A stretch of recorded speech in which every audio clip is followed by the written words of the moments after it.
ಎಲ್ಲ ಕವಯತ್ರಿಯರು ದಯವಿಟ್ಟು ವೇದಿಕೆಗೆ ಆಗಮಿಸಿ. ಸಮಯದ ಅಭಾವ ಇರುವುದರಿಂದ ದಯವಿಟ್ಟು ಎಲ್ಲ ಕವಯತ್ರಿಯರಿಗೆ ಒಂದು ಸೂಚನೆ ಕೂಡ ಇದೆ. ಒಂದು ಸಾಲನ್ನು ಒಂದು ಬಾರಿ ಮಾತ್ರ ಓದಬೇಕು. ಇದನ್ನು ಯಾಕೆ ಬರದೆ ಹೇಗೆ ಬರದೆ ಬೇಡ. ನಾವು ಆಲ್ರೆಡಿ ಟಾಪಿಕನ್ನು ಕೊಟ್ಟಿರೋದ್ರಿಂದ ಎಲ್ಲರಿಗೂ ಗೊತ್ತಿರುತ್ತೆ. ಅದ ಮುಳ್ಳು. ಕುಂಟು ಶಬ್ದದ ಕುಣಿಯೋ ಅರ್ಥ. ಅಸ್ತವ್ಯಸ್ತ ಲೋಕದಲ್ಲಿ ಶಿಸ್ತು ಬೇಕೇ ಕವಿತೆಗೆ? ಹೌದು ಬೇಕು. ಇಂತಹ ಅನೇಕರಿಗೆ ಕವಿತೆಗಳಿಂದಲೇ ಅನೇಕರಿಗೆ ಸ್ಫೂರ್ತಿ, ಧೈರ್ಯ ಮತ್ತು ಸಾಂತ್ವನ ನೀಡುತ್ತದೆ. ಮತ್ತು ಇನ್ಯಾಕೆ ತಡ, ನಮ್ಮ ಈ ಒಂದು ಕಾರ್ಯಕ್ರಮದ ಅಧ್ಯಕ್ಷತೆಯನ್ನು ವಹಿಸುತ್ತಿರುವಂತಹ ಕರ್ನಾಟಕ ಆರ್ಯವೈಶ್ಯ ಸಾಹಿತ್ಯ ಪರಿಷತ್ನ ಕಾರ್ಯದರ್ಶಿಗಳಾದ ಶ್ರೀಮತಿ ಸುಮಾ ಸತೀಶ್ ರವ್ರನ್ನ ಜೋರಾದ ಚಪ್ಪಾಳೆಗಳೊಂದಿಗೆ ವೇದಿಕೆಗೆ ಸ್ವಾಗತಿಸೋಣ. ಬನ್ನಿ.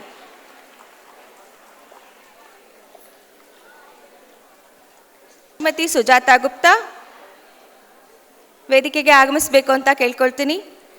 ಶ್ರೀಮತಿ ಸೌಜನ್ಯ ಎನ್ ಬೂದಾಳ್ ಕೂದೂರ್,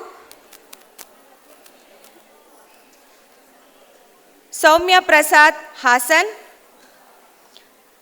ಸಪ್ನಾ ವಂಶಿ, ಸಿಪಿ ರಾಧಾ, ರಾಜೇಶ್ವರಿ ದೇವೇಂದ್ರ ಹುಳಿಯಾರ್, ನವ್ಯಶ್ರೀ ತುಮಕೂರ್, ಮಾಲಾ ಪ್ರಸಾದ್, ವೈಷ್ಣವಿ ನಾಣ್ಯಪುರ ಹಗರಿಬೊಮ್ಮನಹಳ್ಳಿ, ಯಮುನಾ ನವೀನ್,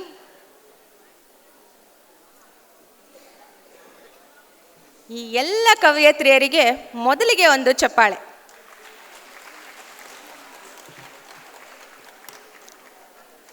ನಮ್ಮ ನಾಡು, ನಮ್ಮ ನುಡಿ, ನಮ್ಮ ಸಂಸ್ಕೃತಿ ಹೆಮ್ಮೆಯಿಂದ ಹಾಡಿ ಪಾಡಿ ನಲಿಯುವಂಥ ಸಂಗತಿ ಅಲ್ಲವೇ? ಹಾಗಾದರೆ ನಮ್ಮ ಇಲ್ಲೊಂದು ವಿಶೇಷವಾಗಿ ನಿಮ್ಮೆಲ್ಲರಿಗೂ ತಿಳಿಸ್ತಾ ಇದ್ದೇನೆ. ಏನು ಅಂತೀರಾ?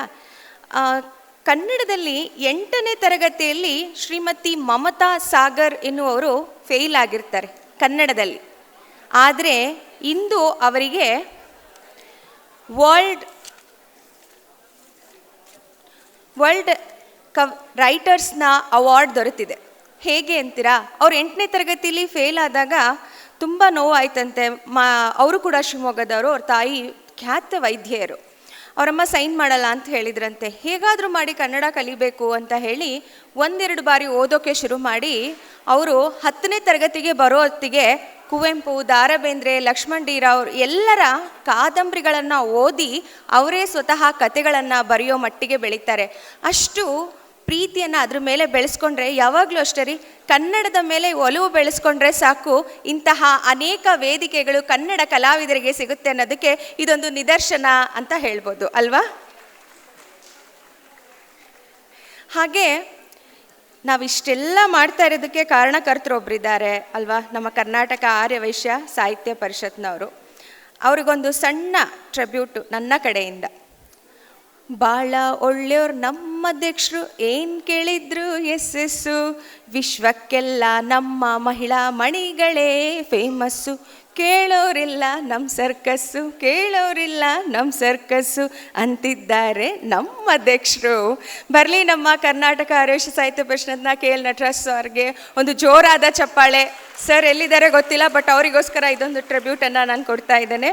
ಹಾಗೆ ಮೊದಲನೇ ಕವಿತೆಯನ್ನು ನಮ್ಮ ಮುಂದೆ ಪ್ರಸ್ತುತಪಡಿಸ್ತಾ ಇದ್ದಾರೆ. ನೋಡೋಣ, ಕೇಳೋಣ ಬನ್ನಿ. ಸ್ವಾಭಿಮಾನದ ನಲ್ಲೆ ಸಾಕು ಸಂಯಮ ಬಲ್ಲೆ. ಯಾಕೆ ಆ್ಯಂಕರ್ ಹಾಡು ಹೇಳ್ತಾ ಇದ್ದಾರೆ ರಾಧಿಕಾ ಮಾಲ್ತೇಶ್ವರ್ ಅಂದ್ಕೊಳ್ತಾ ಇದ್ದೀರಾ?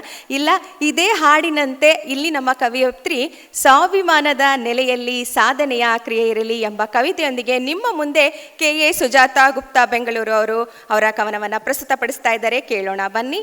ಇವರಿಗೆ ಎಲ್ಲ ಕವಿಯತ್ರಿಗೆ ಒಂದು ವಿಶೇಷ ಸೂಚನೆ.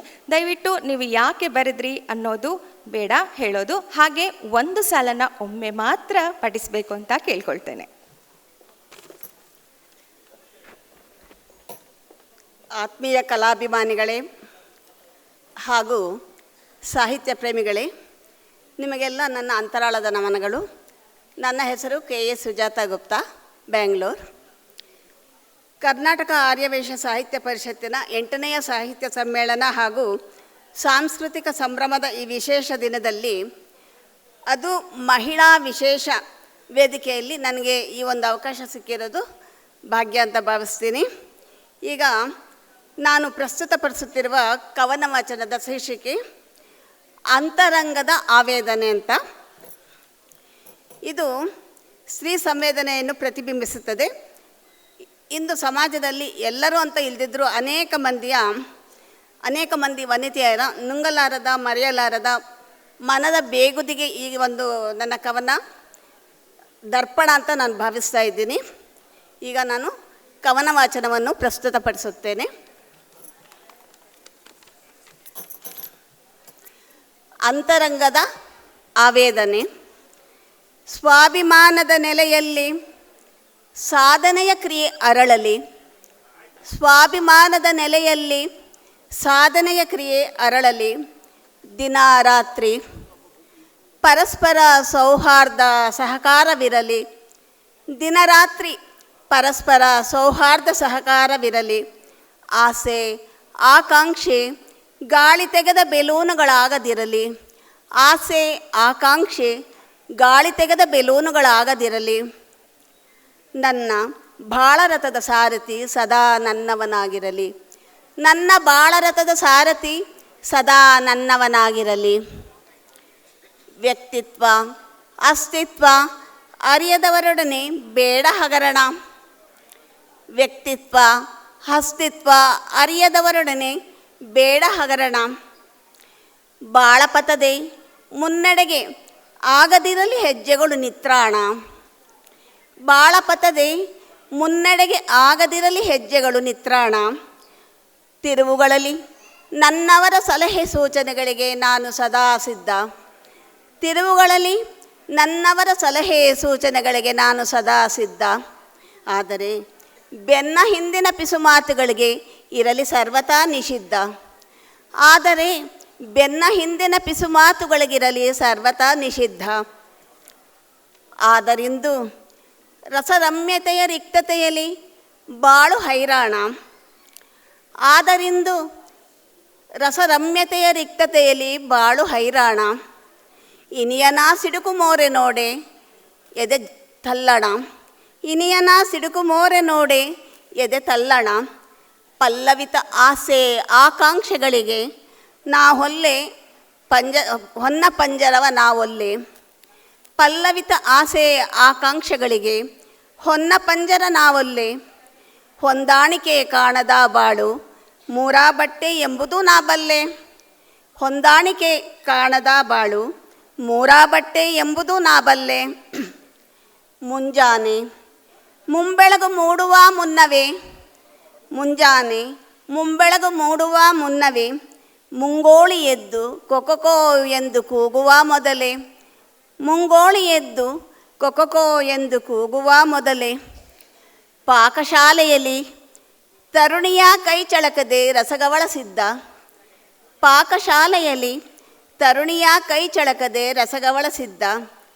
ಆದರೆ ಯಾರ ಗಮನಕ್ಕೂ ಬರಲೇ ಇಲ್ಲವಲ್ಲ ಅವಳು ತ್ಯಜಿಸಿದ ಸವಿನಿದ್ದೆ, ಆದರೆ ಯಾರ ಗಮನಕ್ಕೂ ಬರಲೇ ಇಲ್ಲವಲ್ಲ ಅವಳು ತ್ಯಜಿಸಿದ ಸವಿನಿದ್ದೆ.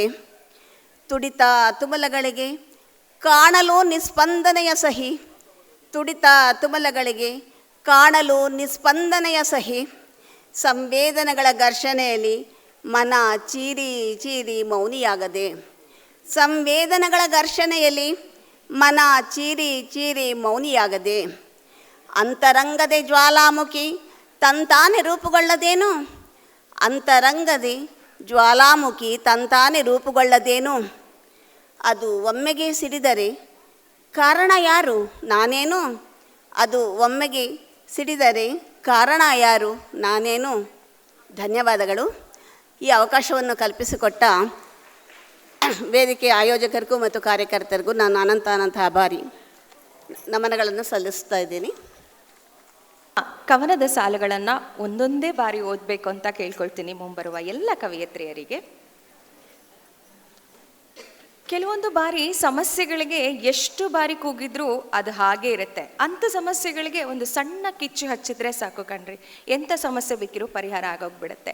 ಅಂತಹ ಕಿಚ್ಚು ಹಚ್ಚಲು ಬರುತ್ತಿದ್ದಾರೆ ತಮ್ಮ ಕವನದ ಮೂಲಕ ನವ್ಯ ಮಣಿ ತುಮಕೂರು ಅವರಿಗೆ ಸ್ವಾಗತ. ಮಧ್ಯಾಹ್ನದ ವಂದನೆಗಳು.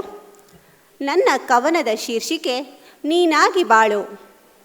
ವರದಕ್ಷಿಣೆ ವರದಕ್ಷಿಣೆ, ವರನಿಗೆ ದಕ್ಷಿಣೆ ಕೊಡಬೇಕಂತೆ. ಮದುವೆ ಎಂದರೆ ಲಾಟರಿ ಟಿಕೆಟೆ, ಹಣ ಕೊಡುವ ATM, ಮನಸ್ಸುಗಳ ಸಂಗಮವದು, ಕುಟುಂಬಗಳ ಬಾಂಧವ್ಯವದು. ತಾವೆತ್ತ ಮಗಳನ್ನು ಕೊಡುವುದು ಅದೊಂದು ದೊಡ್ಡ ದಕ್ಷಿಣೆಯಲ್ಲವೇ? ಬೇರೊಂದು ಮನೆಯಲ್ಲಿ ಬೆಳೆದ ಗಿಡವದು, ನಿನ್ನೀ ಮನೆಯಲ್ಲಿ ಹೆಮ್ಮರವಾಗಿ ಬೆಳೆಯಲು ಪ್ರೀತಿಯ ನೀರನ್ನು ಹಾಕು. ವಧುವಿಗೆ ರಕ್ಷಣೆ ಕೊಡುವ ಗಂಡನಾಗಬೇಕೇ ಹೊರತು ದಕ್ಷಿಣೆ ಕಸಿದು ಷಂಡನೆನಿಸಬೇಡ. ಧ್ವನಿ ಎತ್ತೋ, ಗುಡುಗಿ ಬಿಡು ಒಮ್ಮೆ, ಸುನಾಮಿ ಎಬ್ಬಿಸಿ ಬಿಡೋ, ಪ್ರಳಯ ಹುಟ್ಟಿಸಿ ಬಿಡೋ. ವರದಕ್ಷಿಣೆ ಕೇಳುವವರ ವಿರುದ್ಧ, ಈ ಕುಮ್ಮಕ್ಕಿಗೆ ಕೈಜೋಡಿಸಿದ ಸಮಾಜದ ವಿರುದ್ಧ. ಸೋಲದಿರೋ, ಭಯ ಪಡದಿರೋ, ಪಿಡುಗಿನ ವಿರುದ್ಧ ಗೆದ್ದು ಹಸಿರು ಪತಾಕೆಯ ಹಾರಿಸಿಬಿಡು. ನೀನು ನೀನಾಗಿ ಬಾಳು ಓ ಗೆಳತಿಯೇ. ಧನ್ಯವಾದಗಳು. ಸ್ತ್ರೀ ಎಂದರೆ ಅಷ್ಟೇ ಸಾಕೆ? ಇಲ್ಲ, ಇನ್ನೂ ಬೇಕಲ್ವಾ? ಸ್ತ್ರೀ ಅಂದರೆ ಅಷ್ಟೇ ಸಾಲಲ್ಲ, ಅವಳಿಗೆ ಸ್ವಾತಂತ್ರ್ಯ ಬೇಕು, ಇನ್ನಷ್ಟು ಪ್ರೀತಿ ಬೇಕು, ಎಲ್ಲವೂ ಬೇಕಲ್ಲವೇ? ಅದನ್ನು ತಮ್ಮ ಕವನದ ಮೂಲಕ ತಿಳಿಸಲು ಬರುತ್ತಿದ್ದಾರೆ ವೈಷ್ಣವಿ ನಾಣ್ಯಾಪುರ್. ಅವರಿಗೆ ಸ್ವಾಗತ. ನಾಣ್ಯಾಪುರ, ಊರು ಹಗರಿಬೊಮ್ಮನಹಳ್ಳಿ. ನನ್ನ ಕವನದ ಶೀರ್ಷಿಕೆ ಸ್ತ್ರೀ ಪ್ರಲಾಪ. ವಿಶ್ವದೊಳಿರುವ ದೇಶಗಳಿಗೆಲ್ಲ ಸಿಕ್ಕರೂ ಸ್ವಾತಂತ್ರ್ಯ, ದೇಶದೊಳಿರುವ ಸ್ತ್ರೀಯರಿಗಿಲ್ಲ ಸ್ವಾತಂತ್ರ್ಯ. ನಾವು ಮಾಡಿರುವ ತಪ್ಪಾದರೂ ಏನು, ಹೆಣ್ಣಾಗಿ ಹುಟ್ಟಿರುವುದೇ ತಪ್ಪೇನು? ಹಸುಗೂಸನ್ನೂ ಬಿಡದ ನರ ಭಕ್ಷಕರು ಯಾರು ನಮ್ಮನ್ನು ರಕ್ಷಿಸುವವರು? ಗೊತ್ತಿಲ್ಲ ಯಾಕೆಂದು ನಮಗೀ ಶಿಕ್ಷೆ, ನಮ್ಮ ಜೀವಕ್ಕೆ ಬೇರೆಯವರನ್ನು ಬೇಡಬೇಕಿದೆ ಭಿಕ್ಷೆ. ಯಾರು ಕೊಡಿಸುವರು ನ್ಯಾಯ, ತುಂಬಿರಲು ಜಗದೊಳು ಅನ್ಯಾಯ. ಕೇಳದೆ ನಮ್ಮ ಆಕ್ರಂದನ, ಕಾಣದೆ ನಮ್ಮ ರೋದನ. ಹುಟ್ಟಿನಿಂದ ಕೊನೆಯುಸಿರಿನವರೆಗೂ ಬದುಕಿನಲ್ಲಿ ಪ್ರತಿ ಕ್ಷಣವೂ ಜೀವಿಸಬೇಕೆ ಪುಳಕದಲ್ಲಿ. ನಾವು ಕೂಡ ನಿಮ್ಮಂತೆಯೇ ಮನುಷ್ಯರು, ಕಾಣದೇನು ಬರಿಯ ಆಟದ ಬೊಂಬೆಗಳೆಂದು ಭಾವಿಸಿದಿರೇನು? ನಡೆಯುತ್ತಿವೆ ಹೋರಾಟ ಚಳುವಳಿಗಳು, ಆದರೂ ನಿಲ್ಲದು ಹೆಣ್ಣಿನ ಗೋಳು. ಎಂದಿಗೆ ಕೊನೆಗೊಳ್ಳುವುದೋ ಹೆಣ್ಣಿನ ಮೇಲೆ ದೌರ್ಜನ್ಯಗಳು? ಆ ಸುದಿನದ ನಿರೀಕ್ಷೆಯಲ್ಲೇ ಕಳೆದವು ವರ್ಷಗಳು. ಧನ್ಯವಾದಗಳು. ವೈಷ್ಣವಿ ನಾಣ್ಯಾಪುರ ಅವರಿಗೆ ಧನ್ಯವಾದಗಳು. ಮಹಿಳೆಯರ ಮನದಲ್ಲಿ ಪುಟ್ಟ ಮಗುವಿದ್ದಾಳೆ, ಮಾತನಾಡಿದರೆ ಮಾತು ಕವಿಯಾಗುತ್ತದೆ ಅಂತ ಮಾತನ್ನೇ ಕವಿತೆಯಾಗಿ ಬದಲಿಸಬಲ್ಲಳು ನಮ್ಮ ಚೆಲುವೆಯ ಹಿಂಗೇಳಳು. ಅವಳಲ್ಲದ ಪದಗಳಲ್ಲಿ ತಮ್ಮದೇ ಕವಿತೆಯನ್ನು ಮೂಡಿಸಿ ನಿಮ್ಮ ಮುಂದೆ ಪ್ರಸ್ತುತಪಡಿಸುತ್ತಿದ್ದಾರೆ ಸಪ್ನಾ ವಂಶಿ, ಬೆಂಗಳೂರು. ಅವರಿಗೆ ಸ್ವಾಗತ.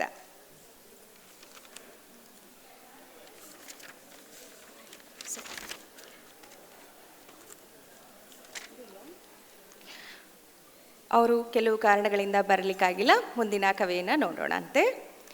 ಭಾರತಾಂಬೆಯ ಕೊರಳಿನಲ್ಲಿ 10 ಹಲವು ಸರ, ಅವುಗಳಲ್ಲಿ ಸಿರಿಗನ್ನಡ ಶ್ರೀಗಂಧದ ಹಾರ. ಭಾರತಾಂಬೆಗೂಡಿನಲ್ಲಿ 100 ಹಕ್ಕಿ ಸ್ವರ, ಗುರುತಿಸಿರಿ ಕನ್ನಡದ ಕೋಗಿಲೆಯ ಇಂಚರ.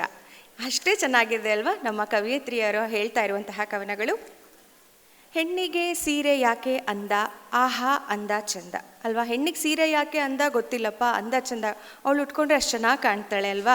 ಹಾಗೆ ಈ ಥರ ಹೊಗಳೋದಕ್ಕೆ ಬರೀ ಕವಿಗಳಿಗೆ ಮಾತ್ರ ಸಾಧ್ಯನಾ? ಇಲ್ಲ, ನಮ್ಮ ಕವಿಯತ್ರಿಯರಿಗೂ ಸಾಧ್ಯ. ಅವಳನ್ನು ಅವಳೇ ಊಹಿಸ್ಕೊಂಡು ಎಷ್ಟು ಚೆನ್ನಾಗಿ ಆ ಒಂದು ಉಡುಪುಗಳನ್ನಾಗಿರಲಿ, ಛಂದಸ್ಸುಗಳನ್ನಾಗಲಿ, ಅಂದ ಚಂದವನ್ನು ಬಣ್ಣಿಸೋದು ತನ್ನ ಕವಿತೆಯ ಮೂಲಕ ಬಣ್ಣಿಸಲು ಬರುತ್ತಿದ್ದಾರೆ ಮಾಲಾ ಪ್ರಸಾದ್, ಬೆಂಗಳೂರು. ಅವರಿಗೆ ಸ್ವಾಗತ. ನನ್ನ ಕವನದ ಶೀರ್ಷಿಕೆ ಹೆಣ್ಣೆ ನಿನಗೇಕೆಂದರು ಸ್ವಾಭಿಮಾನ. ಮಾತೆಯ ಉಸಿರು ಬಸಿದು ಜನಿಸಿ ಬೆಳಗುವೆ ತವರು ಮನೆ, ಕೊನೆಯುಸಿರಿರುವವರೆಗೂ ಜೀವ ಸವೆಸುವೆ ಸೇರುವೆ ಗಂಡನ ಮನೆ. ಬಾಲ್ಯದಲ್ಲಿ ಅಪ್ಪನಾಶ್ರಯದಿ ಬೆಳೆದು ಯೌವನದಲ್ಲಿ ಗಂಡನ ಆಸರೆಗೆ ಸೇರಿ ವೃದ್ಧಾಪ್ಯದಲ್ಲಿ ಮಕ್ಕಳನ್ನು ಅರಸುವ, ಜೀವನ ಪರ್ಯಂತ ಗಂಡಿನಿಂದ ರಕ್ಷಿಸಲ್ಪಡುವ, ಪತಿಯೇ ದೈವವೆಂದು ಭಾವಿಸುವ ನಿಸ್ವಾರ್ಥದಿ ಮಕ್ಕಳ ಲಾಲನೆ ಪಾಲನೆ ಮಾಡುವ, ಅತ್ತೆ ಮಾವಂದಿರ ಸೇವೆಗೈಯುವ, ಆದರೂ ಮನೆಯವರಿಂದ ನಿಂದೆಗೊಳಗಾಗುವ, ಪತಿಯು ಕುಡುಕನಾದರೂ ದುಷ್ಟನಾದರೂ, ಸ್ವಗೃಹದಲ್ಲಿ ಕಿರುಕುಳಕ್ಕೊಳಗಾದರೂ, ಕಾಮುಕನ ಕೈಲಿ ಅತ್ಯಾಚಾರಕ್ಕೊಳಗಾದರೂ, ಹೆಣ್ಣು ಭ್ರೂಣ ಹತ್ಯೆ ಮಾಡಿಸಿದರೂ ಹೆಣ್ಣೆ ನಿನಗೇಕೆಂದರು ಸ್ವಾಭಿಮಾನ. ನಾನು ನಿರ್ಜೀವ ವಸ್ತುವಲ್ಲ, ಉಸಿರಾಡುವ ಜೀವವಿರುವ ಮನುಷ್ಯಳು. ನನಗೂ ಮನಸ್ಸಿದೆ, ಕನಸಿದೆ, ಗಂಡಿನಂತೆ ಬದುಕುವ ಹಕ್ಕಿದೆ. ಹೆಣ್ಣೆಂದಳು ನನಗೂ ಸ್ವಾಭಿಮಾನವಿದೆ. ದುಡಿಯುವ ಛಲವಿದೆ, ಸ್ವಂತ ಪೋಷಣೆಯ ಬಲವಿದೆ, ಮನೆ ಕಚೇರಿ ಮಕ್ಕಳನ್ನು ನಿಭಾಯಿಸುವ ಕೌಶಲ್ಯವಿದೆ, ಎಲ್ಲರನ್ನೂ ಸರಿದೂಗಿಸುವ ಆತ್ಮಸ್ಥೈರ್ಯವಿದೆ. ನನಗೇಕಿರಬಾರದು ಸ್ವಾಭಿಮಾನ? ನಾ ಭುವಿಯಷ್ಟೇ ಸಹನಾಮೂರ್ತಿಯು, ಜ್ವಾಲಾಮುಖಿಯಷ್ಟೇ ರೌದ್ರಳು, ತಾಳ್ಮೆ ಕಳಚಿದರೆ ಚಂಡಿ ಚಾಮುಂಡಿ ದುರ್ಗಿಯು, ಗಂಡಿಗೆ ಸರಿಸಮಾನಳಾದವಳು, ನಾನು ಸ್ವಾಭಿಮಾನದ ಹೆಣ್ಣು. ಧನ್ಯವಾದಗಳು. ಪ್ರಸಾದ್ರವರಿಗೆ ಧನ್ಯವಾದಗಳು.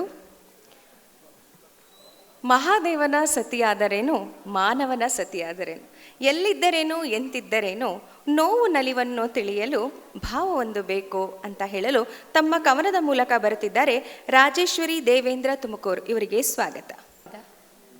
ನನಗೆ ಈ ಕವನ ಬರೆಯೋದಕ್ಕೆ ಪ್ರೇರಣೆ ಅಂತಂದರೆ ಆಫ್ಘಾನಿಸ್ತಾನದ ಮಹಿಳೆಯ ಒಂದು ನೋವು ಈ ಕವನಕ್ಕೆ ನನಗೆ ಬರೆಯೋಕ್ಕೆ ಪ್ರೇರಣೆ ಕೊಡ್ತು.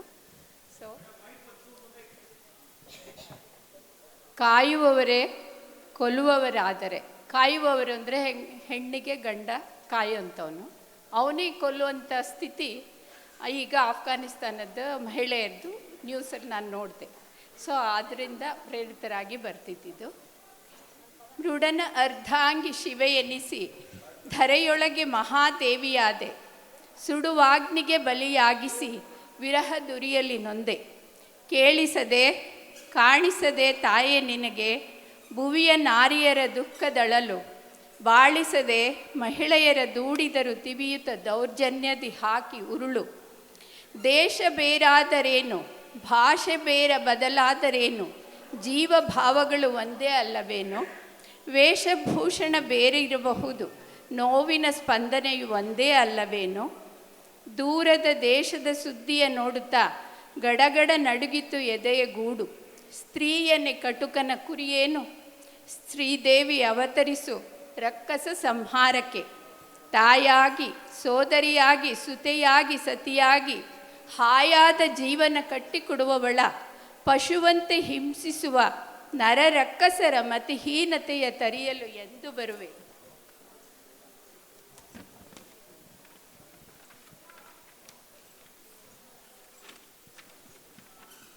ಗೃಹಿಣಿಗೆ ಗೃಹ ಬಂಧನವಲ್ಲಿ, ಕಾವವನೇ ಕೊಲುವನಲ್ಲಿ, ಜೀವ ನೀಡುವಾಕೆಯ ಪ್ರಾಣಹರಣವಲ್ಲಿ, ಕವಡೆ ಕಾಸಿನ ಬೆಲೆ ಹೆಣ್ಣು ಜೀವಕ್ಕೆ ಅಲ್ಲಿ, ಸ್ಪಂದನೆಯು ಇರಲಿ ನೊಂದ ಪೆಣ್ಗಳಿಗೆ, ಬಂಧನದ ಬದುಕಿನ್ನು ಕೊನೆಯಾಗಲಿ, ಮುಂದಿನ ಬದುಕಿನಲ್ಲಿ ಬಂಧುರತೆ ಸಿಗಲಿ, ಚಂದದಲ್ಲಿ ಮಗಳಲ್ಲಿ ಜೀವಿಸಲಿ, ಬೆಂಕಿಯಲ್ಲಿ ಬೆಂದು ಬೂದಿಯಾಗಿ ಸುಟ್ಟು ಎದ್ದ ಫೀನಿಕ್ಸ್ ಪಕ್ಷಿಯಂತೆ ಸಂಕ್ರಮಿಸಿ ಎದ್ದೇಳಿ ನಿಮ್ಮ ಮಲಾಳಂತೆ.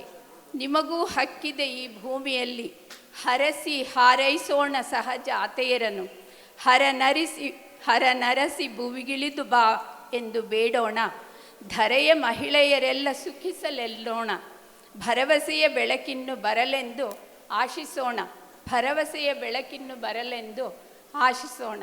ಧನ್ಯವಾದಗಳು. ಮುಗಿಲು ಬೆಳ್ಮುಗಿಲು ನನ್ನ ಈ ಮಗಳು ದೇವರಿಗಿಂತ ಮಿಗಿಲು ಅಲ್ವಾ. ಮಗಳು ಅಂದಿದ ತಕ್ಷಣ, ಅಪ್ಪ ಅಂದ ತಕ್ಷಣ ಎಷ್ಟು ಒಳ್ಳೆ ಸೆಂಟಿಮೆಂಟ್ ಅನಿಸುತ್ತೆ ಅಲ್ವಾ. ಅದೇ ಒಂದು ಭಾವದಲ್ಲಿ, ಅಪ್ಪನ ಭಾವದಲ್ಲಿ ಕಂಡ ಮಗಳು ಚಂದ ಅಲ್ವೇ. ಹಾಗೆ ಅಪ್ಪನ ಕಣ್ಣಲ್ಲಿ ಮಗಳು ಹೇಗೆಲ್ಲ ಕಾಣ್ತಾಳೆ. ಬುಟ್ಟು ಬಾ ಮಗಳೇ ಒಮ್ಮೆ ಅಪ್ಪು ಬಾರನ್ನ ಎಂಬ ಕವಿತೆಯೊಂದಿಗೆ ಬರುತ್ತಿದ್ದಾರೆ ಸೌಜನ್ಯ ಎನ್ ಬೂದಾಳ್. ಅವರಿಗೆ ಸ್ವಾಗತ. ಜೈ ವಾಸವಿ. ವೇದಿಕೆಗೆ ನಮಸ್ಕರಿಸುತ್ತಾ, ನಾನು ಸೌಜನ್ಯ ಎನ್ ಬೂದಾಳ್, ಕುದೂರಿನ ಗರತಿ. ಹೆಣ್ಣನ್ನು ಸಾಂಪ್ರದಾಯಿಕವಾಗಿ ಮತ್ತು ಮಡಿವಂತಿಕೆಯ ಚೌಕಟ್ಟು ಹೇಗೆ ಬಂಧಿಯಾಗಿಸಿದೆ ಅಂತ ನನ್ನ ಕವನ ಹೇಳುತ್ತೆ. ಶೀರ್ಷಿಕೆ: ಮುಟ್ಟು ಬಾ ಮಗಳೇ ಒಮ್ಮೆ ಅಪ್ಪು ಬಾರೆನ್ನ. ಅಂದು ತನ್ನ ಹೆಗಲ ಮೇಲೆ ನಿನ್ನ ಹೊತ್ತವನಿಗೆ ಇಂದು 4 ಹೆಗಲು ಕಾದಿದೆ. ಮುಟ್ಟು ಬಾ ಮಗಳೇ, ಒಮ್ಮೆ ಅಪ್ಪು ಬಾರೆನ್ನ. ಅಂದು ತನ್ನ ಎದೆಯ ಮೇಲೆ ನಿನ್ನ ಮಲಗಿಸಿಕೊಂಡವನ ಎದೆ ಬಡಿತ ಇಂದು ನಿಂತಿದೆ. ಮುಟ್ಟು ಬಾ ಮಗಳೇ, ಕಿವಿಯಾನಿಸಿ ಒಮ್ಮೆ ಕೇಳುವ. ಅಂದು ನಿನಗಾಗಿ ದುಡಿದು ಬೆವರಿದವನ ಮೈ ಇಂದು ತಣಿದಿದೆ. ಮುಟ್ಟು ಬಾ ಮಗಳೇ, ಒಮ್ಮೆ ಹಣೆಯ ನೇವರಿಸುವ. ಅಂದು ತನ್ನ ಪಾದದ ಮೇಲೆ ನಿನ್ನ ಹೆಜ್ಜೆ ಇರಿಸಿದವನ ಹಾದಿ ಇಂದಿಗೆ ಮುಗಿದಿದೆ. ಕಡೆಯದಾಗಿ ಹರಸುವೆ ಎನ್ನ ಪಾದವ, ಮುಟ್ಟು ಬಾ ಮಗಳೇ, ಒಮ್ಮೆ ಅಪ್ಪು ಬಾರೆನ್ನ. ಚಿಲುಕವಿಲ್ಲದ ಬಾಗಿಲು ತೆರೆಯದೆ ಬಂಧಿಯಾಗಿಹೆನಲ್ಲ, ಮುಟ್ಟಲಿ ಹೇಗೆ ನಿನ್ನ, ಅಯ್ಯೋ ಮುಟ್ಟಾಗಿಹೆನಲ್ಲ, ಅಯ್ಯೋ ಮುಟ್ಟಾಗಿಹೆನಲ್ಲ. ಬಳೆಗಳ ಬೇಡಿ ಹಾಕಿ ಮಡಿಯ ಬೀಗ ಜಡಿದು ಮೈಲಿಗೆಯ ಅರುಚಾಟಕ್ಕೆ ನಿನ್ನ ಸಾವು ನನ್ನ ನೋವು ಮೌನಿಯಾಗಿವೆ. ಸಂಭ್ರಮಿಸಿದ್ದೆಯಲ್ಲ ಅಪ್ಪ ಈ ಹೆಣ್ಮಗುವಿನ ಜನನಕ್ಕೆ, ಸಂಕಟಿಸಲೂ ಆಗುತ್ತಿಲ್ಲ ನಿನ್ನ ಈ ಮರಣಕ್ಕೆ. ಸ್ತ್ರೀ ಎಂಬುದು ಶಕ್ತಿ, ಸುಳ್ಳು ಹೇಳಿದೆ ನೀನು, ಬಲಹೀನಳಾಗಿಹೇ ನಾನು. ಎದೆಗಪ್ಪಿ ಒಮ್ಮೆ ಅತ್ತು ಬಿಡಲೆ, ಈ ಹೆಣ್ತನವ ಕ್ಷಣವಾದರೂ ತೊರೆದು ಬಿಡಲೆ. ಪ್ರಶ್ನಿಸಿಯೇ ತೀರುವೆ ಆ ದೇವನ, ತನುವಿನ ಅಪರಾಧಕ್ಕೆ ಮನಕ್ಕೆ ಶಿಕ್ಷೆ ಏಕೆ. ಹೆಣ್ತನದ ತೊಗಲಿದು ಇಷ್ಟು ಭಾರವೇಕೆ. ಅರಿಯದೆ ಹರಿಯುವ ರಕ್ತಕ್ಕೆ ಕಳಂಕದ ಕಳಶವೇಕೆ. ಮುಟ್ಟಲಿ ಹೇಗೆ ನಿನ್ನ, ಅಯ್ಯೋ ಮುಟ್ಟಾಗಿಹೆನಲ್ಲ. ಮುಟ್ಟು ಬಾ ಮಗಳೇ, ಒಮ್ಮೆ ಅಪ್ಪು ಬಾರೆನ್ನ, ಒಮ್ಮೆ ಅಪ್ಪು ಬಾರೆನ್ನ. ಈ ಸಾವಲ್ಲಿ ಮಗಳಿಗೋಸ್ಕರ ಕನ್ವರಿಸ್ತಾ ಇರೋ ಅಪ್ಪಂದು ತಪ್ಪಿಲ್ಲ, ಮಗಳದ್ದು ತಪ್ಪಿಲ್ಲ. ಹಾಗಿದ್ರೆ ತಪ್ಪು ಯಾರದ್ದು ಅನ್ನುವಂಥ ಪ್ರಶ್ನೆ ನಮ್ಮೆಲ್ಲರಲ್ಲೂ ಮೂಡಿಸ್ಲಿ ಅಂತ ಈ ಕವನವನ್ನು ಬರೆದಿದ್ದೇನೆ. ಧನ್ಯವಾದಗಳು. ಇದ್ದಾರೆ ಅವರ ಕವಿತೆಗಿನ್ನ ಶ್ರೀಮತಿ ಸೌಜನ್ಯ, ಅವರಿಗೆ ಧನ್ಯವಾದಗಳು. ನೀವು ತಾಜ್ ಹೋಟೆಲಲ್ಲಿ 5,000 ರೂಪಾಯಿ ಕೊಟ್ಟು ಊಟ ಮಾಡಿರಿ. ಇಲ್ಲ ಬೇಡ, ನಾವು ಎಲ್ಲೋ ಒಂದು ಸ್ಪೆಷಲ್ ರೆಸ್ಟೋರೆಂಟ್ಗೆ ಹೋಗಿ ಊಟ ಮಾಡ್ಕೊಂಡು ಬಂದಿರ್ತೀವಿ. ಆದರೆ ನೀವು ಎಲ್ಲೇ ಊಟ ಮಾಡಿ ಏನೇ ಬಂದಿದ್ರೋ ಅಮ್ಮನ ಕೈ ತುತ್ತು ಮುಂದೆ ಯಾವುದಾದ್ರೂ ಮ್ಯಾಚ್ ಆಗೋಕ್ಕೆ ಸಾಧ್ಯನೇನ್ರಿ? ಇಲ್ಲ ಅಲ್ವಾ? ಹಾಗೆ ಅಮ್ಮನ ಕೈ ತುತ್ತು ಎಷ್ಟು ರುಚಿಯಾಗಿರುತ್ತೆ, ಹೇಗೆಲ್ಲ ಅದನ್ನು ವರ್ಣಿಸ್ಬೋದು ಅಂತ CP ರಾಧಾ ಅವರು ತಮ್ಮ ಕವನದ ಮೂಲಕ ಬರ್ತಿದ್ದಾರೆ. ಬನ್ನಿ ಕೇಳೋಣ. ಎಲ್ಲರಿಗೂ ನಮಸ್ಕಾರ. ವೇದಿಕೆಯ ಮೇಲಿರುವ ಗಣ್ಯಾತಿ ಗಣ್ಯ ಕವಿಗಳು, ವೇದಿಕೆಯ ಮುಂಭಾಗದಲ್ಲಿ ಉಪಸ್ಥಿತಿರುವ ಎಲ್ಲ ಉತ್ಸವ ಮೂರ್ತಿಗಳು, ಎಲ್ಲ ಕವಿ ಮನಸ್ಸುಗಳಿಗೂ ನಮಸ್ಕಾರ ಹೇಳ್ತಾ, ನನ್ನ ಕವನದ ಶೀರ್ಷಿಕೆ ನನ್ನವನ ಕೈತುತ್ತು. ನನ್ನವ್ವನ ಕೈತುತ್ತು ನನ್ನ ಹಸಿವು ಮರೆಸುತ್ತಿತ್ತು. ನೀ ಕೊಟ್ಟ ಕೈತುತ್ತಿನಿಂದಲೇ ನಾ ಉಸಿರಾಡುತ್ತಿರುವೆ. ಹಸಿವಾಗುವ ಮುನ್ನವೇ ಕೊಡುವಳು ನನ್ನವ್ವನ ಕೈತುತ್ತು. ಬೆಲೆ ಕಟ್ಟಲಾಗದ ಸಂಪತ್ತು ನನ್ನವ್ವನ ಕೈತುತ್ತು. ನನ್ನವ್ವನ ಕೈತುತ್ತಿನಿಂದಲೇ ತುಂಬಿತು ಒಂದು ಗಮ್ಮತ್ತು. ಮಮತೆ ವಾತ್ಸಲ್ಯದ ಮಹಿಮೆ ಸರಿಸಾಟಿ ಇಲ್ಲದ ನನ್ನವ್ವನ ಕೈತುತ್ತು. ನನ್ನವ್ವನ ಕೈತುತ್ತು ಎಂದಾಕ್ಷಣ ಮೈಮನ ತಣಿಸುವುದು. ಅರಮನೆಯ ಸಿರಿತನಕ್ಕಿಂತ ನೆರೆಮನೆ ಗೆಳೆತನದ ಶ್ರೇಷ್ಠವೆಂದು ಮೌಲ್ಯ ಕಲಿಸಿತು ನನ್ನವ್ವನ ಕೈತುತ್ತು. ಐಷಾರಾಮಿ ಭೋಜನದಲ್ಲೂ ದೇವರ ಆಲಯದಲ್ಲೂ ಸಿಗೋದು ನನ್ನವ್ವನ ಮೃಷ್ಟಾನ್ನದ ಕೈತುತ್ತು. ಚಂದಿರನ ತೋರಿಸಿ ಉಣಿಸಿದಳು ನನ್ನವ್ವ ಕೈತುತ್ತು. ಮಳೆಯನ್ನು ತೋರಿಸಿ ಉಣಿಸಿದಳು ಕೈತುತ್ತು. ಅವ್ವ ನಿನ್ನ ತುತ್ತಿಗೂ ಮುತ್ತಿಗೂ ವರ್ಣಿಸಲು ಪದಗಳೇ ಇಲ್ಲ. ಕಟ್ಟಬಹುದು 100 ಮಹಲು, ಸಿಕ್ಕಬಹುದು 1000 ನಿಧಿಗಳು. ನನ್ನವ್ವನ ಕೈತುತ್ತು ಅಮೃತಕ್ಕೆ ಸಮಾನ. 1000 ಪದಗಳು ಬರೆದರೂ ನನ್ನವ್ವನ ಕೈತುತ್ತಿಗೆ ಇಲ್ಲ ಸರಿಸಮ. 1000 ಜನ್ಮ ಹುಟ್ಟಿ ಬಂದರೂ ನನ್ನವ್ವನ ಕೈತುತ್ತಿಗೆ ಕೊನೆಯೇ ಇಲ್ಲ. ಭೂಮಿಯ ಮೇಲೆ ಶ್ರೇಷ್ಠ ವ್ಯಕ್ತಿ ಆಗು ಎಂದು ತಿಳಿಸಿದವಳು ನನ್ನವ್ವ. ಎಲ್ಲರಿಗೂ ನಮಸ್ಕಾರ. ಓಡುತ್ತಿರುವ ಜಗದಲ್ಲಿ ನಮ್ಮ ಹೆಂಗಳೆಯರು ಹೇಗೆ ತಮಗೆ ತಾವೇ ಸರಿ ಮಾಡಿಕೊಂಡು ಅವರ ಜೊತೆಗೆ ಓಟಕ್ಕೆ ನಿಂತು ಸರಿಸಮಾನವಾಗಿ ಓಟ ಓಡಿ ಬಹುಮಾನವನ್ನು ಪಡ್ಕೊಳ್ತಾ ಇದ್ದಾರೆ. ತಾನು ಸಾಧಿಸಿದ್ದೀನಿ ಅಂತ ನಿಂತು ತೃಪ್ತಿಯಿಂದ ಆರಾಮಾಗಿ ಪ್ರತಿದಿನ ಗೆದ್ದು ನಿದ್ದೆ ಮಾಡ್ತಾ ಇದ್ದಾಳಲ್ವ ನಮ್ಮ ಹೆಣ್ಮಕ್ಳು. ಅದ್ರ ಬಗ್ಗೆನೇ ಒಂದು ಕವನವನ್ನು ಬರೆದಿದ್ದಾರೆ ಶ್ರೀಮತಿ ಸೌಮ್ಯ ಪ್ರಸಾದ್. ಅವರಿಗೆ ಸ್ವಾಗತ. ಎಲ್ಲರಿಗೂ ನಮಸ್ಕಾರ. ನನ್ನ ಕವನದ ಶೀರ್ಷಿಕೆ ಅವನಿ ಇವಳು.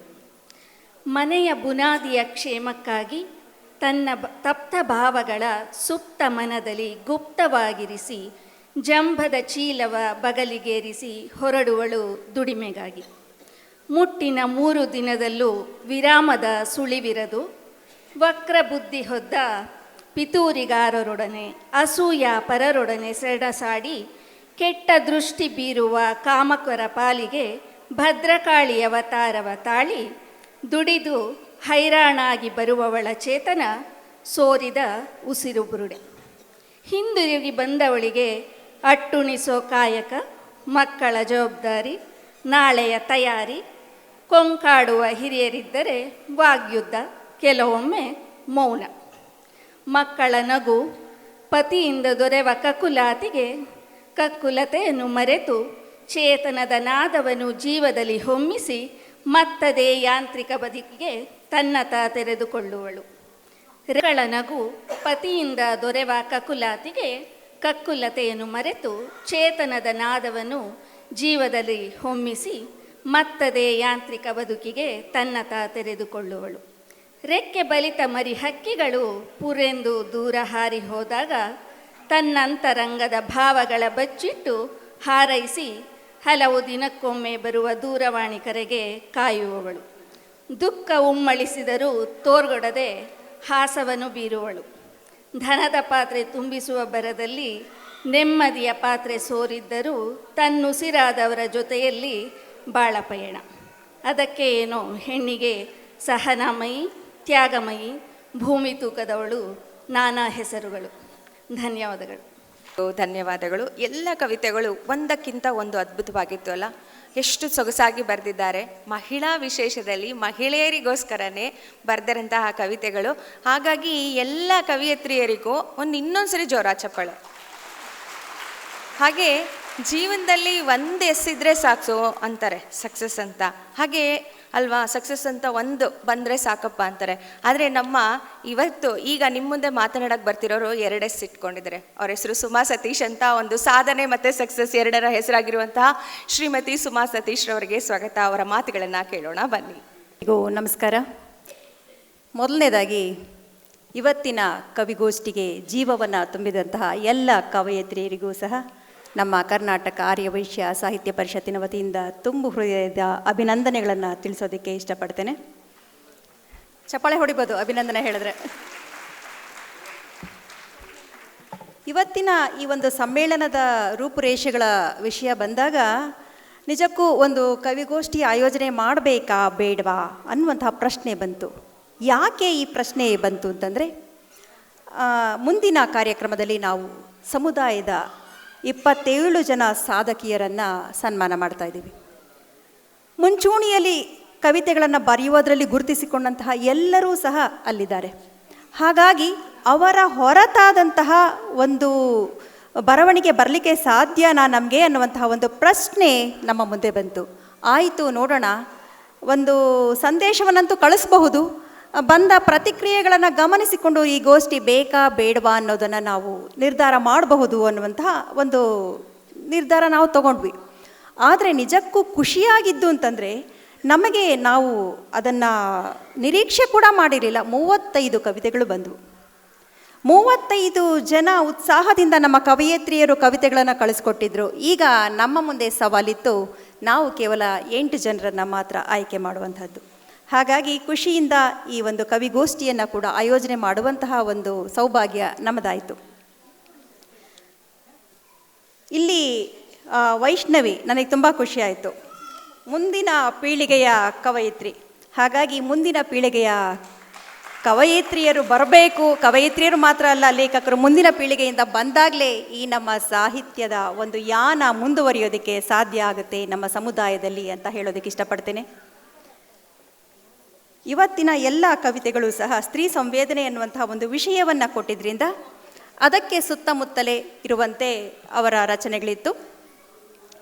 ಮೊದಲನೇದಾಗಿ ಸುಜಾತ ಗುಪ್ತಾ ಅವರ ಒಂದು ಕವಿತೆ ಏನಿತ್ತು, ಅದು ಆರಂಭ ಮೃದುವಾದ ಧೋರಣೆಯಲ್ಲಿಯೇ ಆರಂಭವಾದರೂ ಸಹ ಪರಸ್ಪರ ಪ್ರೀತಿಯ ನಡೆಯಿದ್ರೂ ಸಹ ಎಚ್ಚರಿಕೆಯ ಧ್ವನಿಯೊಂದು ಆ ಒಂದು ಒಳಗಿನ ತುಡಿತವನ್ನು ಹೇಳ್ತಾ ಇತ್ತು.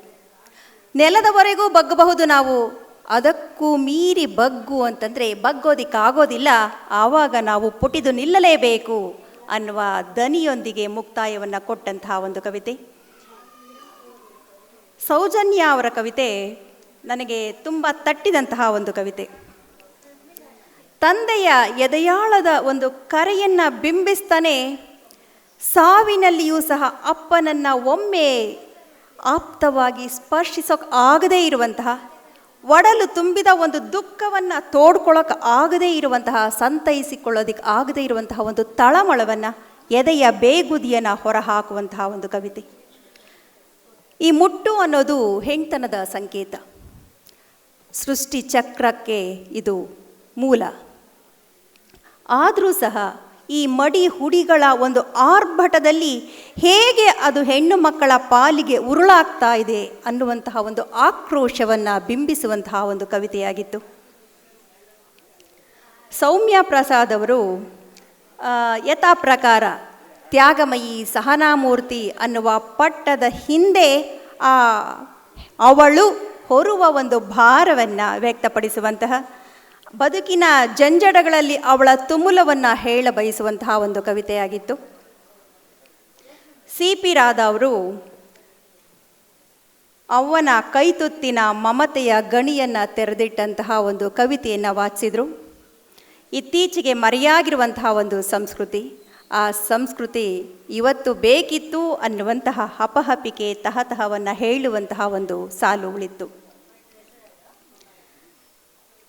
ನಾವು ಮುಖ್ಯವಾಗಿ ಈ ಕವಿತೆಗಳನ್ನು ಬರೆಯುವಾಗ ಗಮನಿಸ್ಕೋಬೇಕಾದ್ದು ವಸ್ತುವನ್ನು ಹೇಗೆ ತಗೋಬೇಕು ಅನ್ನೋದು. ಆ ವಸ್ತು ಪ್ರಸ್ತುತ ಸವಾಲುಗಳನ್ನು ಬಿಂಬಿಸುವಂತೆ ಇದ್ದರೆ, ಸಮಾಜಕ್ಕೆ ಮುಖಾಮುಖಿಯಾಗಿದ್ದರೆ, ಸಮಾಜದ ಒಂದು ಸಮಸ್ಯೆಗಳನ್ನು ಸಂಘರ್ಷಗಳನ್ನು ತೆಗೆದುಕೊಂಡಂತೆ ನಮ್ಮ ಕವಿತೆ ಇದ್ದರೆ ಅದಕ್ಕೆ ಹೆಚ್ಚು ಜೀವ. ಆ ನಿಟ್ಟಿನಲ್ಲಿ ರಾಜೇಶ್ವರಿಯವರ ಒಂದು ಕವಿತೆ ಪ್ರಸ್ತುತದ ಘಟನೆಯಿಂದ, ತಾಲಿಬಾನ್ ಘಟನೆಯಿಂದ ಪ್ರೇರಿತವಾಗಿ ಮೂಡಿಬಂದಂತಹ ಕವಿತೆ. ಇದು ಕವಿಮನದ ಸಂವೇದನೆಗೆ ಸೂಚಕವಾಗಿರುವಂತಹದ್ದು. ಇವತ್ತಿಗೂ ಸಹ ನಿಲ್ಲದೇ ಇರುವಂತಹ ಹೆಣ್ಣಿನ ಮೇಲಿನ ದೌರ್ಜನ್ಯವನ್ನು ಹೇಳುವಂತಹ ಒಂದು ಸಾಲುಗಳು. ಎಂತಹ ಮುಂದುವರೆದ ದೇಶವಾದರೂ ಸರಿಯೇ, ಒಂದು ಮಾತಿದೆ, ಹೆಣ್ಣು ಮಾತ್ರ ಎಲ್ಲಿದ್ದರೂ ಕೂಡ ಹೇಗಿದ್ದರೂ ಕೂಡ ಅವಳು ಎರಡನೇ ದರ್ಜೆ ಪ್ರಜೆ. ಅದು ಎಂಥ ಅಮೆರಿಕ ಇರಬಹುದು, ಇನ್ನೆಂಥ ದೇಶವೇ ಇರಬಹುದು. ಇದಕ್ಕೆ ನಾನು ಇತ್ತೀಚೆಗೆ ನೋಡಿದಂತಹ ಒಂದು ಸಿನಿಮಾ, ಇಂಗ್ಲೀಷ್ ಸಿನಿಮಾ. ಅಲ್ಲಿಯೂ ಸಹ ನಾವು ಅಂದ್ಕೊಳ್ತೀವಿ ಮುಂದುವರೆದ ದೇಶದಲ್ಲಿ ಅವರಿಗೆಲ್ಲ ಸ್ವಾತಂತ್ರ್ಯ ಇರುತ್ತೆ, ಅವರು ಭಾವನೆಗಳಿಗೆ ಬಂದಿ ಆಗಿರೋದಿಲ್ಲ ನಮ್ಮ ಥರ ಅಂತ ನಾವು ಅಂದ್ಕೊಳ್ತೀವಿ. ಆದರೂ ಕೂಡ ಹೇಗೆ ಅಂತಂದರೆ, ಗಂಡನ ಒಂದು ದೌರ್ಜನ್ಯ, ಕೌಟುಂಬಿಕ ದೌರ್ಜನ್ಯದಿಂದ ಎಷ್ಟು ನೊಂದಿರ್ತಾಳೆ ಅಂತಂದರೆ, ಅವಳು ನಾಯಕಿ 50-60 ವರ್ಷ ಆಗಿರುತ್ತೆ ವಯಸ್ಸು. ಆರಂಭದಿಂದಲೂ, ವಿವಾಹದ ಆರಂಭದಿಂದಲೂ ಸಹ ಇಲ್ಲಿಯವರೆಗೂ ಅವನ ಒಂದು ಹಿಂಸೆಯಲ್ಲಿ ಅವಳು ನೊಂದಿರ್ತಾಳೆ. ಅವಳಿಗೆ ಅನ್ನಿಸ್ತಾ ಇರುತ್ತೆ ಎಷ್ಟೋ ಸಲ, ನಾನು ಯಾಕೆ ಇಲ್ಲಿ ಕಟ್ಟು ಬಿದ್ದಿರಬೇಕಿನ್ನು, ಯಾಕೆ ನಾನು ಇಲ್ಲಿಂದ ಹೊರಗೆ ಹೋಗಬಾರ್ದು, ನನ್ನದೇ ನನ್ನ ಜೀವನವನ್ನು ನಾನು ಸ್ವತಂತ್ರವಾಗಿ ರೂಪಿಸ್ಕೋಬಾರ್ದು ಅಂತ ಎಷ್ಟೋ ಸಲ ಅವಳು ಯೋಚನೆ ಮಾಡ್ತಾಳೆ. ಒಂದು ದಿನ ಹೌದು, ಇವತ್ತಂತೂ ನಾನು ಹೋಗೇ ಬಿಡಬೇಕು, ಇಲ್ಲಿಂದ ಬಿಡುಗಡೆ ನಾನು ತಗೊಳ್ಳೇಬೇಕು ಅಂತ ಹೋಗ್ತಾಳೆ. ಮನೆಯಲ್ಲಿ ಅವಳಿಗೆ ಒಂದಷ್ಟು ದುಡ್ಡು, ಅವಳಿಗೆ ಬೇಕಾದಂತಹ ಒಂದಷ್ಟು ಮುಖ್ಯವಾದ ಸಾಮಾನು ಎಲ್ಲ ತಗೊಂಡು ಹೊರಡ್ತಾಳೆ. ಹೊರಟ ನಂತರದಲ್ಲಿ ಒಂದಷ್ಟು ದೂರ ಹೋದ್ಮೇಲೆ ಅವಳಿಗನ್ಸುತ್ತೆ, ಹೆಣ್ಣಾಗಿ ನಾನು ಯಾಕೆ ಈ ರೀತಿ ಯೋಚನೆ ಮಾಡಿದೆ, ಕೊನೆಯವರೆಗೂ ಅವನ ಜೊತೆ ಇರ್ತೀನಿ ಅಂತ ನಾನು ಮಾತು ಕೊಟ್ಟಿದ್ನಲ್ಲ, ಯಾಕೆ ಈ ರೀತಿ ನಿರ್ಧಾರ ಮಾಡಿದೆ ಅಂತ ಮತ್ತೆ ಅವಳು ವಾಪಸ್ ಬರ್ತಾಳೆ. ಹೀಗೆ ಎಲ್ಲಿದ್ದರೂ ಹೆಣ್ಣು ಮಕ್ಕಳು ಆ ಒಂದು ತಮಗೆ ತಾವೇ ಒಂದು ಬೇಲಿಯನ್ನು, ಆ ಒಂದು ಭಾವನೆಗಳ ಸಂಕೋಲೆಯನ್ನು ಏನು ತೊಡಸ್ಕೊಳ್ತಾರೆ, ಅದರಿಂದ ಬಿಡಿಸ್ಕೊಂಡು ಹೊರಗಡೆ ಬರೋದಕ್ಕೆ ಸಾಧ್ಯ ಆಗೋದು ಬಹಳ ಕಷ್ಟ.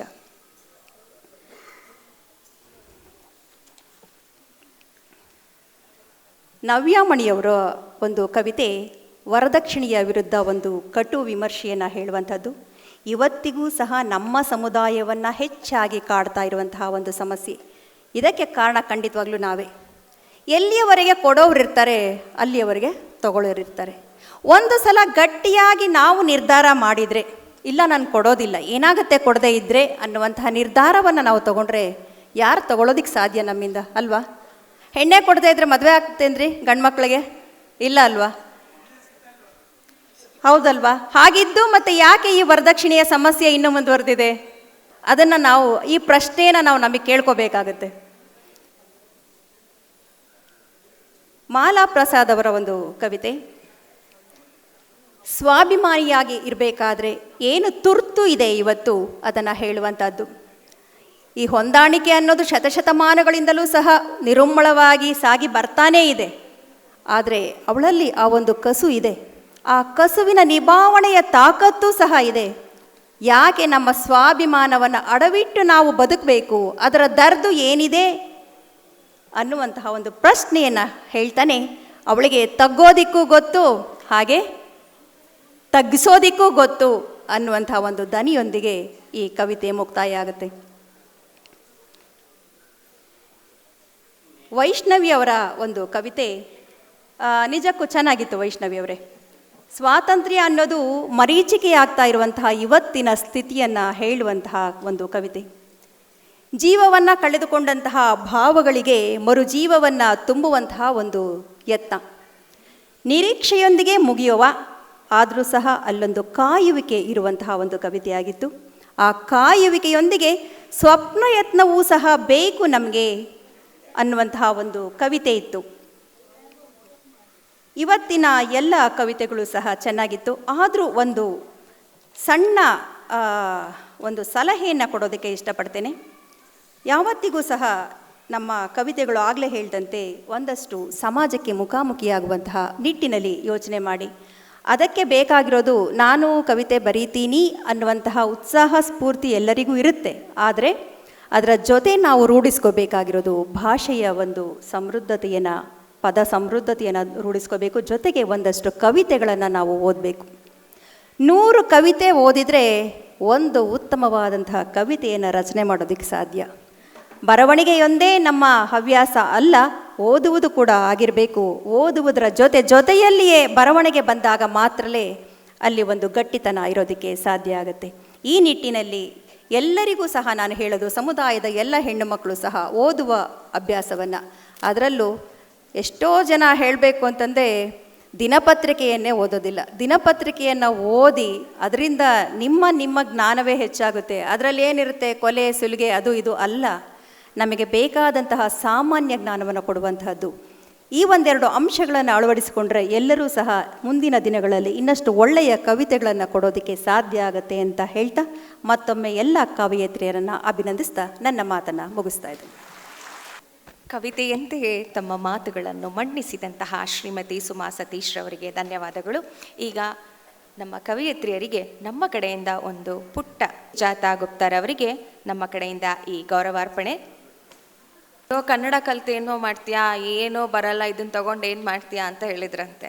ಅದೇ ಪ್ರಾಣೇಶ್ ಅವರು ಇವತ್ತು ಇದೇ ವೇದಿಕೆಯಲ್ಲಿ ಅದೆಷ್ಟು ಬಾರಿ ಅದೆಷ್ಟು ಜನರನ್ನು ನಗಿಸಿದಾರೋ, ಇದೇ ಕನ್ನಡದಲ್ಲಿ ಅದೆಷ್ಟು ಜನರಿಂದ ಚಪ್ಪಾಳೆ ಪಡ್ಕೊಂಡಿರ್ತಾರೆ ಅಲ್ವಾ. ಹಾಗಾಗಿ ಕನ್ನಡ ಯಾವತ್ತೂ ಕೈ ಬಿಡಲ್ರಿ, ಕನ್ನಡ ಕೈ ಹಿಡಿಯುವಂಥದ್ದು ಅಂತ ಹೇಳೋದಕ್ಕೆ ನಾನು ಆಶಿಸ್ತೇನೆ.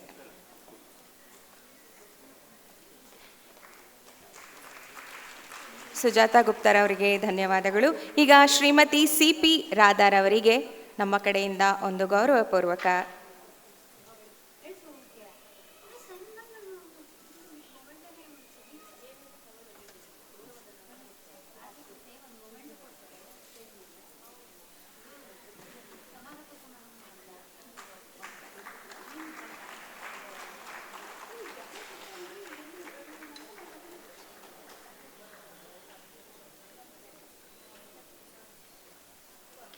ಶ್ರೀಮತಿ ಮಾಲಾ ಪ್ರಸಾದ್ ರವರಿಗೆ ನಮ್ಮ ಕಡೆಯಿಂದ ಒಂದು ಗೌರವಾರ್ಪಣೆ.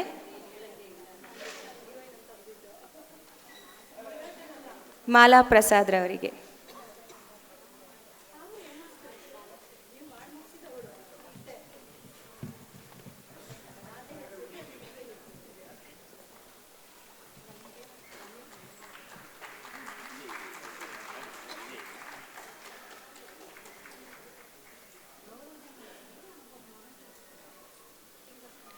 ಸೌಜನ್ಯ ಎನ್ ಬೂದಾಳ್ರವರಿಗೆ ನಮ್ಮ ಕಡೆಯಿಂದ ಗೌರವಾರ್ಪಣೆ.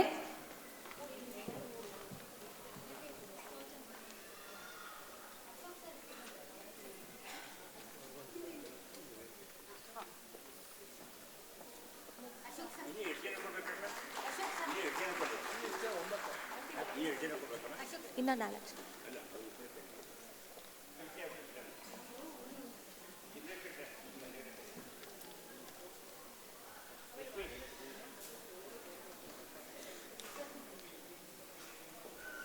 ಈಗ ರಾಜೇಶ್ವರಿ ದೇವೇಂದ್ರ ಅವರಿಗೆ ಗೌರವಾರ್ಪಣೆ. ಅವರಿಂದ ಈ ಒಂದು ಗೌರವಾರ್ಪಣೆ ಶ್ರೀಮತಿ ರಾಜೇಶ್ವರಿ ದೇವೇಂದ್ರ ಅವರಿಗೆ.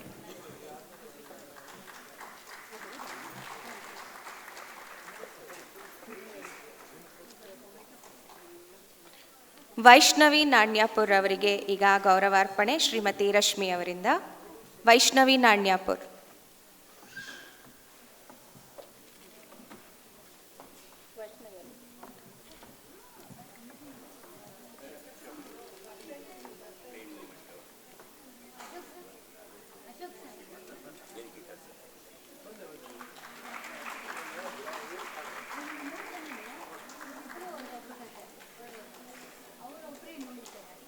ಸೌಮ್ಯ ಪ್ರಸಾದ್ ರವರಿಗೆ ಈಗ ಗೌರವಾರ್ಪಣೆ ಸರಸ್ವತಿ ಅವರಿಂದ. ಸೌಮ್ಯ ಪ್ರಸಾದ್.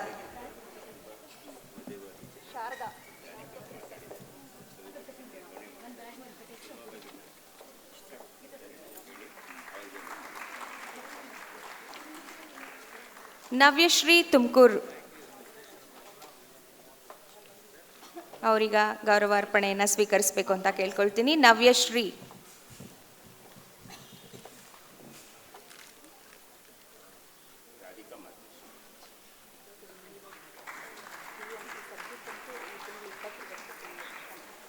ಈಗ ಯಮುನಾ ನವೀನ್ ರವರಿಗೆ ಗೌರವಾರ್ಪಣೆ.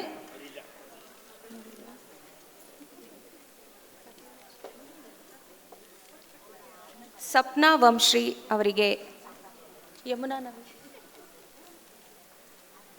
ಎಲ್ಲ ಕವಯಿತ್ರಿಯರಿಗೂ ತುಂಬು ಹೃದಯದ ಧನ್ಯವಾದಗಳು.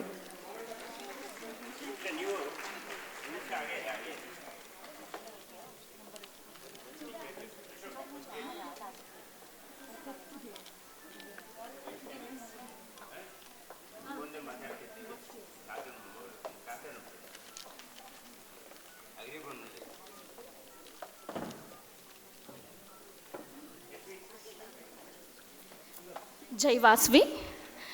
ಇಲ್ಲಿ ನೆರೆದಿರುವಂತಹ ಎಲ್ಲ ಸಭಿಕರಿಗೂ ಒಂದು ನಮಸ್ಕಾರ. ಬೆಳಗ್ಗಿಂದ ಕಾರ್ಯಕ್ರಮ ಆರ್ಯವೈಶ್ಯ ಸಾಹಿತ್ಯ ಪರಿಷತ್ನಿಂದ ಆಯೋಜಿಸಲಾಗಿರುವಂತಹ ಕಾರ್ಯಕ್ರಮ. ಈ ಪರಿಷತ್ತಿಂದ ಯಾವುದೇ ಕಾರ್ಯಕ್ರಮನ ಆಯೋಜಿಸಿದ್ರೂ ಕೂಡ ಯಾವಾಗಲೂ ಸಭೆ ಹೀಗೆ ತುಂಬೇ ಇರುತ್ತೆ. ಸಭೆ ಮಾತ್ರ ತುಂಬಿರಲ್ಲ, ಸಭಿಕರಲ್ಲೂ ಕೂಡ ಮನಸ್ಸು ಕೂಡ ತುಂಬಿರುತ್ತೆ. ಅದಕ್ಕೆ ಪ್ರೋತ್ಸಾಹವಾಗಿ ನಟರಾಜ್ ಅಂಕಲ್ಲು ಕಾರ್ಯಕ್ರಮನ ಅಚ್ಚುಕಟ್ಟಾಗಿ ನಿರ್ವಹಿಸ್ಕೊಂಡು ಬಂದಿದ್ದಾರೆ. ಹಾಗೆ ಬೆಳಗಿನ ಕಾರ್ಯಕ್ರಮದಲ್ಲಿ ಹಲವಾರು ನಿರೂಪಕಿಯರು ತಮ್ಮ ವಾಕ್ಚಾತುರ್ಯದಿಂದ ಹಾಗೂ ಇಲ್ಲಿ ಪ್ರತಿಯೊಬ್ಬರು ಕಾರ್ಯಕ್ರಮನ ಕೊಟ್ಟಂಥವರು ಎಲ್ಲ ಕೂಡ ತಮ್ಮ ಒಂದು ಪ್ರೀತಿ ಉತ್ಸಾಹದಿಂದ ನಮ್ಮನ್ನೆಲ್ಲ ಒಂದು ರಂಜಿಸಿದ್ದಾರೆ. ಹಾಗೆ ಇಷ್ಟೊತ್ತು ಈ ಒಂದು ಕವಿಗೋಷ್ಠಿಯನ್ನು ಅಚ್ಚುಕಟ್ಟಾಗಿ ನಿರ್ವಹಿಸಿದಂತಹ ರಾಧಿಕಾ ಮಾಲ್ತೇಶ್ ಅವರು ಈ ಕಾರ್ಯಕ್ರಮಕ್ಕೆ ಅಂತಲೇ ಅತಿ ಉತ್ಸಾಹದಿಂದ ಶಿವಮೊಗ್ಗದಿಂದ ಇಲ್ಲಿಗೆ ಬಂದಿದ್ದಾರೆ. ಇಷ್ಟೊಂದು ಅಚ್ಚುಕಟ್ಟಾಗಿ ನಿರ್ವಹಿಸಿದಂತಹ ರಾಧಿಕಾ ಮಾಲ್ತೇಶ್ ಅವ್ರಿಗೂ ಕೂಡ ಕರ್ನಾಟಕ ಆರ್ಯವೈಶ್ಯ ಸಾಹಿತ್ಯ ಪರಿಷತ್ ಕಡೆಯಿಂದ ಗೌರವಾಭಿನಂದನೆಗಳು.